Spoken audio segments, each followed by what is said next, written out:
Good morning. This is the 8th of June,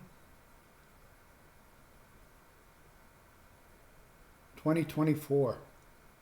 The reason I'm making this video is so I can show you the gamesmanship that's going on here. I'm being assaulted by that tee box. If you've been following me, you know, I had a hearing. I had a hearing on Thursday with the lawyers, the judge, over my sitting area at the corner of my lot. And one of the girls that works for AAM, the second girl that took the stand, was very proud of the pictures she took of my sitting area. Now, I'll stop it here. For about 2 weeks leading up to this hearing, the tee box was put close to those railings. It was moved up. They've heard me complain. I've complained for years and years. I've talked to people in the clubhouse. I've talked to people in the HOA about the proximity and the threat and the assault that I go through with that tee box. Now, for about 10 days leading up to the hearing about my seating area, where I was going to go in front of the judge, they had the tees up here, which greatly reduced the chance or probability of me getting it didn't eliminate it, but it reduced it. Now I'm going to play the tape and I'm going to show you the adolescents, the pissing match that I'm going through with these adolescent children who have no sense of safety, no sense of responsibility. They're putting that tee box. Now, let me go on here. See where that is? That's assault. I've been making this claim for years about Sundance Active Adult. They changed the scorecard. The first 4 years that they were here, 5 years, they had a scorecard on the back. The rules said every golfer was responsible for property damage and personal injury. But because this is what do I want to call it? You built a glass house around your golf course. You built the golf course first, and then you built a glass slipper around it, all these houses. And as far as I'm concerned, I'm 75 and a half. I spent most of my life fixing airplanes, but I've done a lot of other things. And one thing about safety, safety, safety, safety. I've had it shoved down my throat all my life, okay? All my working career, especially working for airplanes. There's so many hazards working with airplanes. There's crush. You can get crushed. You can get electrocuted. There's so many things that can happen. You can fall. There's fall slip hazards, fall trip hazards everywhere. I used to have to spend 1 day every year with United Airlines, and I would have to look at maybe 8 or 9 videos in an 8-hour period. That's what I did for the day. And I had videos on the types of fires, fall trip hazard, driving on the ramp, overall safety. They shoved it down our throat. Now, as with the history of having all that safety, when like I said, the tee box, and I want to explain when we get another picture here, a lot of dead time. Okay, I want to explain. That tee box was up about 20 yards and further toward the banisters for 2 weeks leading up to the hearing.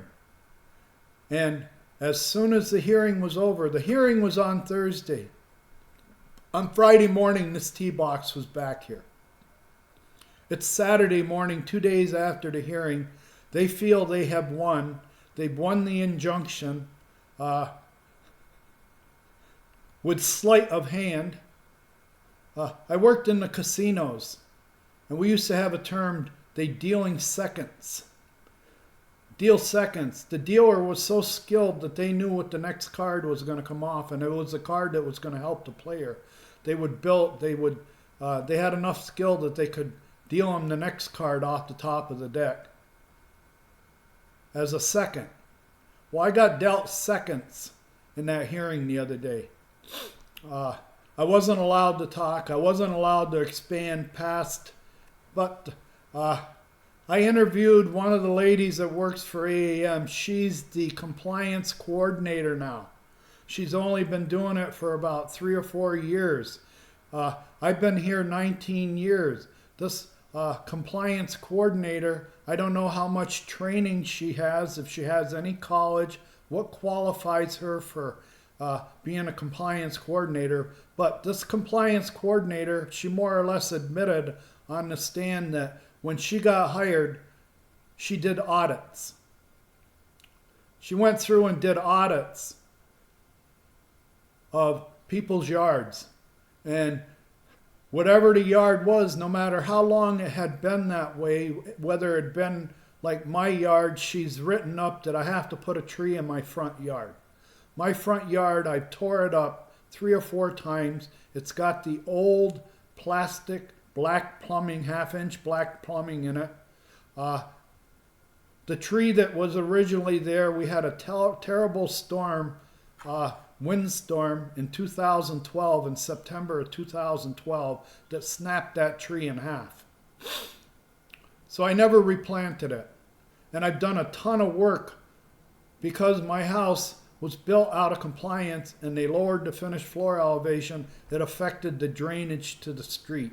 So I spent years, several attempts, trying to get, and leaks. I've got all the leaks plugged. Now that tree hasn't been there in 12 years.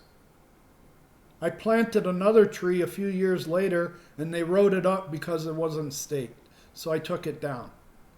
But I'm getting off course. What I am is now, this girl sees, I'll let it play, but I have a seating area.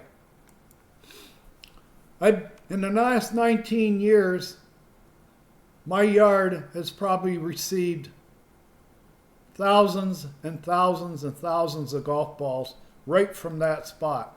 This is their iconic tee box location. This is where the golf course wants it. This is where the players that come in from the Midwest every year during the season want it.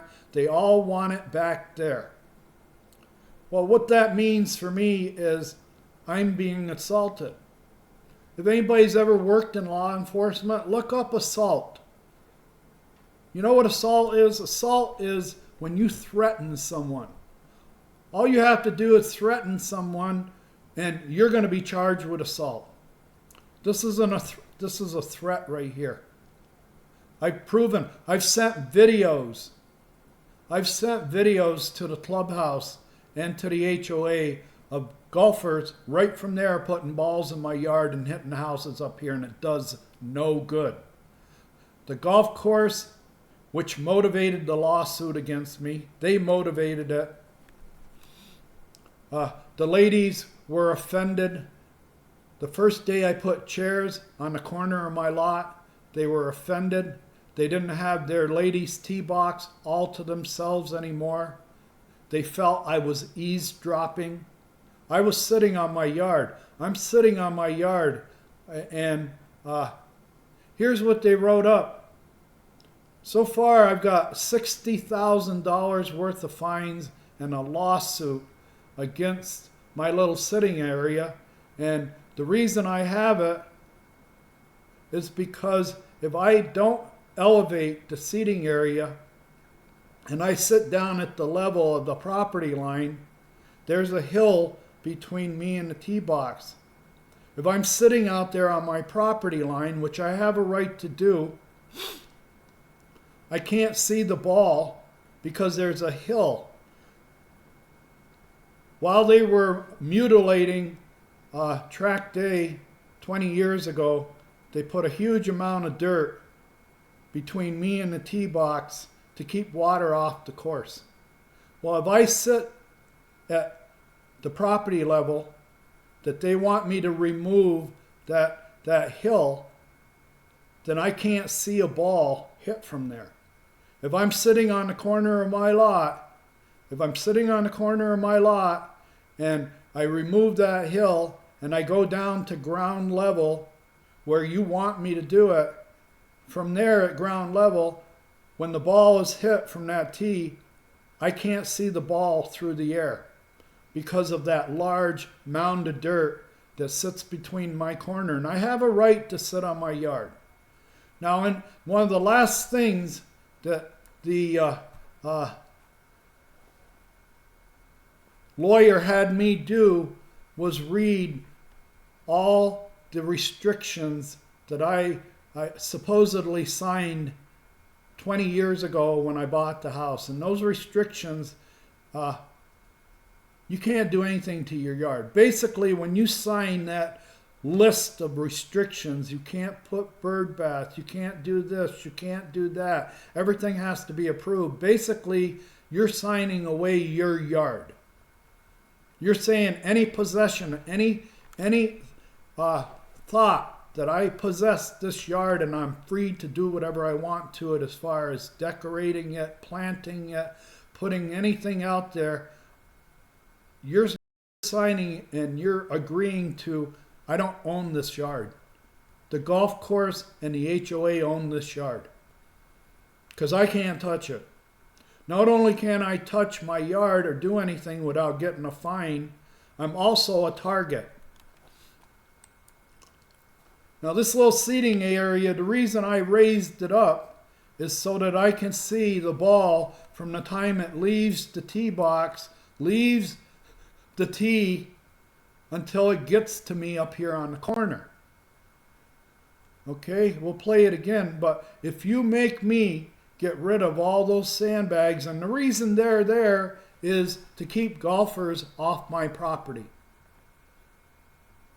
Like I said, these properties, I used to own all three of these houses. I owned this one, I owned this one, and I owned this one. On the day that I closed these last two houses, the realtor more or less told me, the first thing he said is, this will be the last time this ever happens here. I said, why? What are you talking about? He says, you bought three of the best lots on the course. Nobody liked this. Nobody liked that you tied up three of the best lots overlooking the signature hole on the course. So I'm being punished. First, I got punished because they dropped this house finished floor elevation 2.5 inches on purpose. They made this lot a retention basin. They had a berm that went across this lot that trapped all the water that came off all three of these roofs up here and wasn't allowed to go onto the golf course. All right. And this little seating area right here is offensive to the women's group that plays golf here, who have had that tee box, that women's tee box, all to themselves. Well, because I've had so many golfers on my lot from that tee box, you wouldn't believe the talent of golf that comes through that tee box, especially on the weekend. Now, it's been 2 days since the hearing. Before the hearing, and like I said, this girl, she works for AAM. She's the compliance coordinator. She was so proud of the picture she took in March. And she was standing right about here in the middle of the access easement. And she took a picture of my seating area from the access easement. Okay? She's the compliance coordinator. She's been only doing it 3 years. Like I said, I don't know how long, what kind of training, but I don't think she's had any safety training because she completely ignored this. This has been ignored for 4 years. This has been here for 4 years. And in January, they started a lawsuit against me for my sitting area. One of the reasons I put that seating area there is to let everybody know on the tee, somebody lives up there. Before I put that seating area up there was nothing to show where the golf course was. That right here, like I said, the tee box was here for about 10 days to 2 weeks leading up to the hearing. As soon as they thought they got a favorable response from the judge, and I have to remove the pile, and they think that we've won. We're not going to give him an argument. Now we're going to move it back. And on Thursday was the hearing. Friday morning they moved the tee back to the corner. This morning it's back to the corner. They're going to have newbies, amateurs, beginners all day long teeing off from that corner. I have to live with this day in and day out. There it is. Anybody with an imagination, anybody that's been around golf, I'm dealing with young men that are half my age in that pro shop. And they've been given a mandate is you don't back off. You put your tee boxes wherever you want. And if you're breaking windows, too bad. Everybody knows, that man up there knows that he bought a house on a golf course. So we can put that tee box there and proxy assault him all day long. This is proxy assault. And I'm dealing with a bunch of callous young concessionaires in the golf shop that are arrogant. This is the marriage of arrogance and ignorance. Right here. This is the marriage of arrogance and ignorance. The ignorance is we don't have the imagination, or if we do, we're ignoring it, that he's going to have golf balls in his yard all day long, because we put some of the most mediocre golfers in the world, beginners, novice, never taken a lesson, and they hit several balls. Sometimes one golfer will hit 4 balls off that tee. It's not uncommon for a golfer to hit 3 and 4 balls off that tee until he gets one he likes. And I'm 50 yards away. My yard is 50 yards away. I put that seating area there to keep golfers off my yard.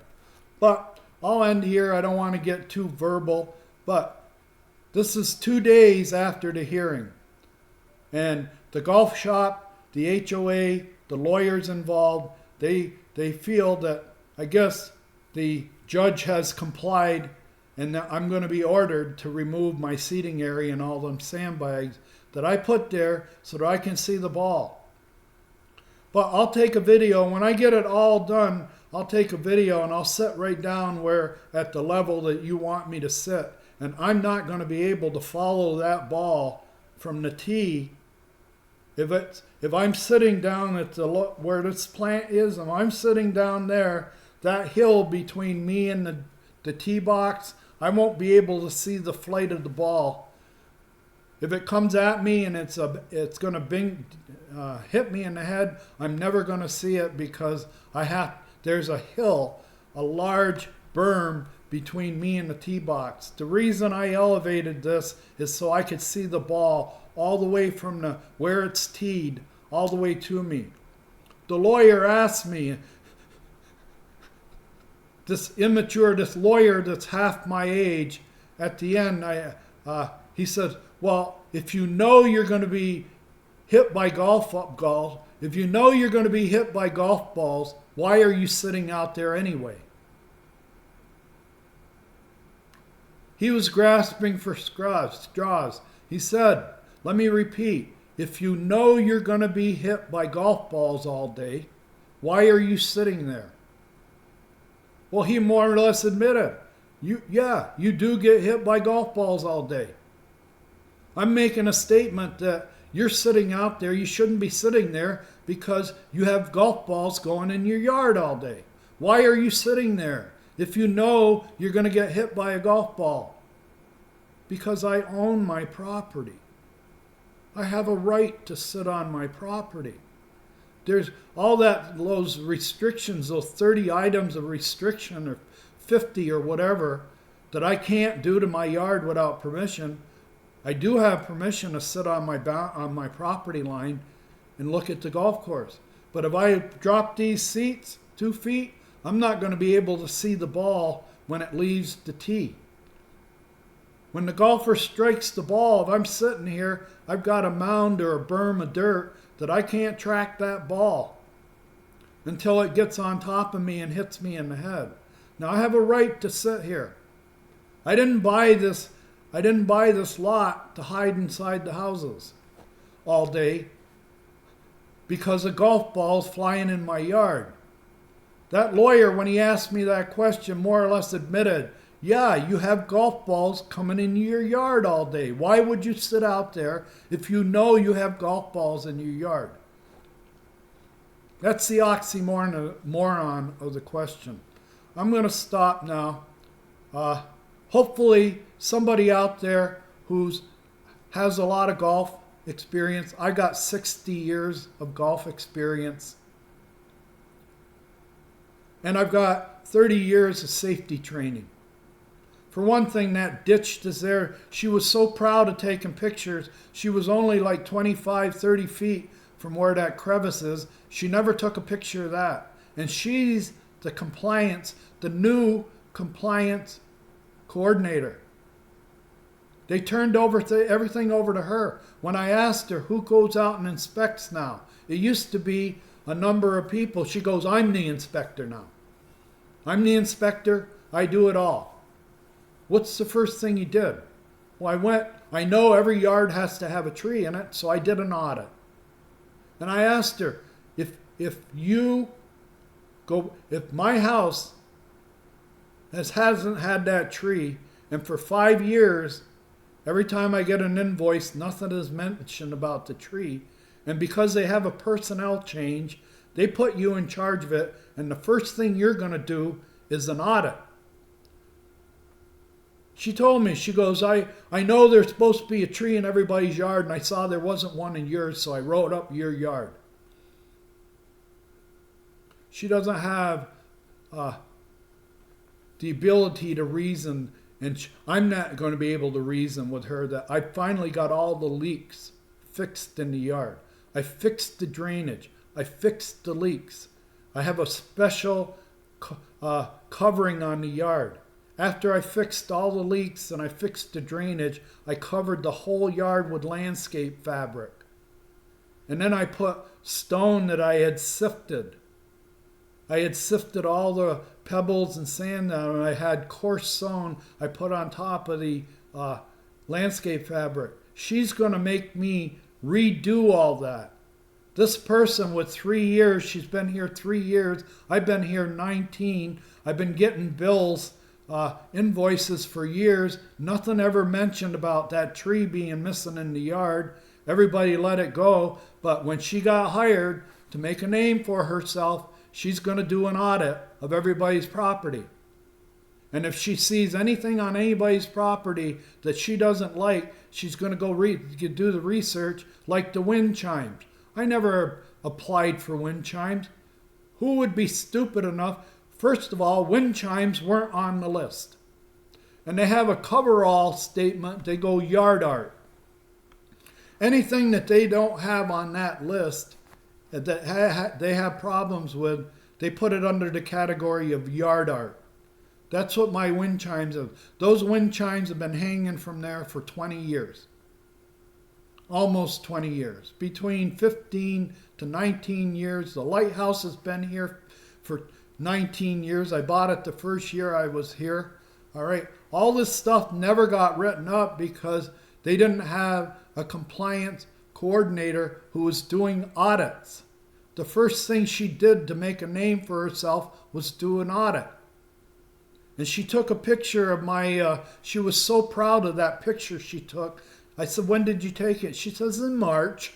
So in March of this year, from the middle of the access easement, she took a picture of my seating area. She was about 25 feet away from that crevice, and she never saw it. Now, what kind of training does this lady have? Has she had any college? Has she had any safety training? Has she had any architectural training? Has she had any human factors training? You gave this young lady a job and the authority to go and audit everybody's yard.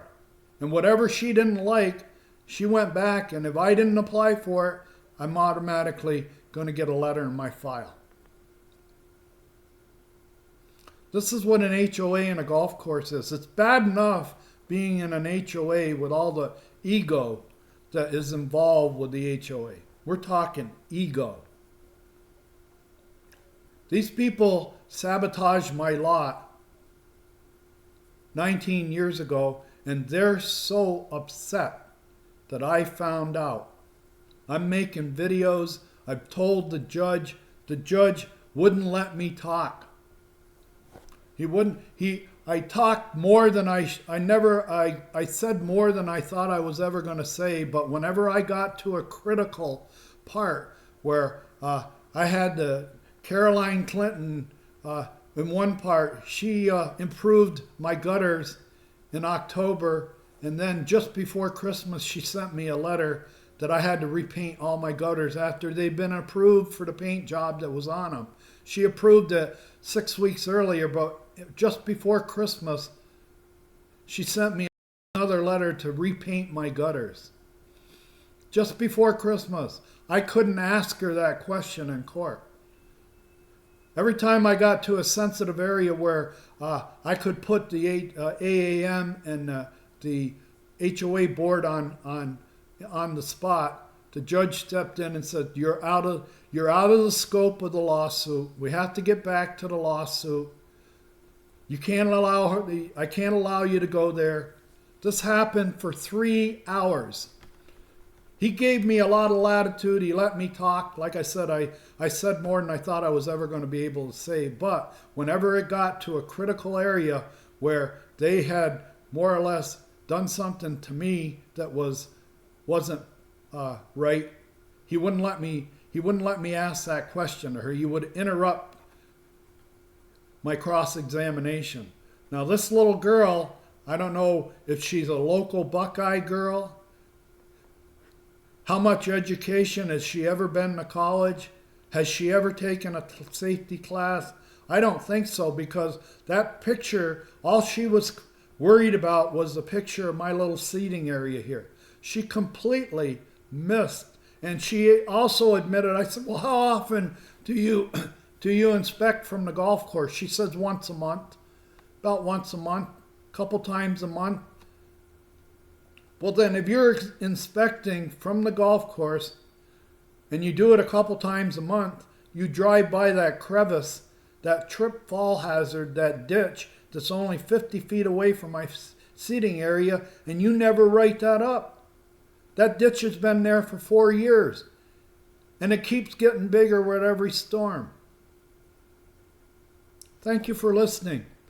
It's bad enough being in an HOA, but when you get with a bunch of arrogant, young, like I said, ignorant and arrogance, the marriage of ignorance and arrogance, that's that tee box right there.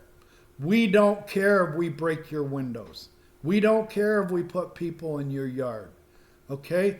But we do care that you have that seating area there and you didn't ask permission to put it there. Right here is where everybody walked onto my property. Any ball that was hit north and into a property, all the golfers start looking here. And they have the, right there, that's the out of bounds marker. Everything is golf course from here. So all the golfers are encouraged, you can grip and rip. Get back there and grip and rip. And you're safe. You don't hit a foul ball, or you're not penalized until you put a ball in this guy's yard. And to think this is playing area, this isn't playing area. It's out of bounds as far as the golfers are concerned. Whenever a golfer hits a ball up in this gravel area where the stones are, he treats it like out of bounds. He walks up, picks up his ball, and he carries it back down to the fairway, and he hits it from the fairway. He's not going to risk damaging a club or scraping a club hitting off the stones. So it's treated as out of bounds, but it's not marked as out of bounds. This is forgiveness. That tee box right there is assault. I know it's assault. The clubhouse knows it's assault. But because we're in Buckeye, and this is Arizona, this golf course is a 900-pound gorilla that I deal with day in and day out. And I will make this statement. The HOA is being the hatchet man for the golf course.